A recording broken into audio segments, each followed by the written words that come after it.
ফিরে এলাম বিরতির পর। এবারে নজর রাখবো উত্তরবঙ্গের দিকে। উত্তরবঙ্গের জলপাইগুড়ির ডায়না ব্রিজ সংলগ্ন 31 নম্বর জাতীয় সড়কের পাশে হঠাৎই দেখা গেল এক বিরল দৃশ্য। দুই দাতাল হাতের তুমুল লড়াই দেখে চমকে উঠলেন পথচারী ও স্থানীয় বাসিন্দারা। কিছুক্ষণের জন্য থমকে যায় যান চলাচল। সাম্প্রতিক প্রাকৃতিক দুর্যোগে গোটা উত্তরবঙ্গ জুড়ে দেখা দিয়েছে বন্যা পরিস্থিতি। সবচেয়ে বেশি ক্ষতিগ্রস্ত হয়েছে জলপাইগুড়ি জেলার নাগরাকাটা মহকুমা। গ্রামাঞ্চলের পাশাপাশি প্লাবিত হয়েছে বনাঞ্চলও। গরুমারা ও ডায়না রেঞ্জের বহু এলাকা জলের তলায় চলে যায়। ফলে নিরাপদ আশ্রয়ের খোঁজে বন্যপ্রাণীরা কখনো বসতি এলাকায়, কখনো আবার জাতীয় সড়কের ধারেই চলে আসছে। আজ সকালেও প্রায় 25টি হাতির একটি দল শাবক সহ জাতীয় সড়কের ধারে আশ্রয় নেয় এবং হঠাৎই দলের দুই দাতাল হাতি নিজেদের মধ্যে সংঘর্ষে জড়িয়ে পড়ে। শুরু হয় তুমুল লড়াই এবং সেই দৃশ্য দেখে পথ চলতে স্থানীয় বাসিন্দারা কি জানাচ্ছেন শোনাবো।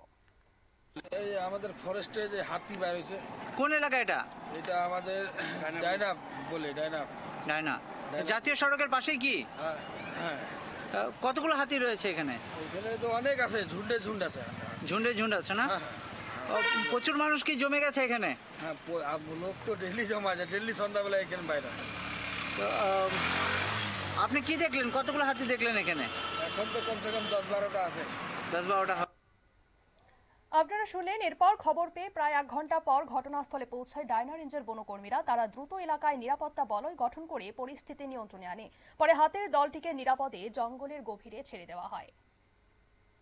নিয়ে নিচ্ছে ছোট্ট একটি বিজ্ঞাপন বিরতির সঙ্গে থাকুন।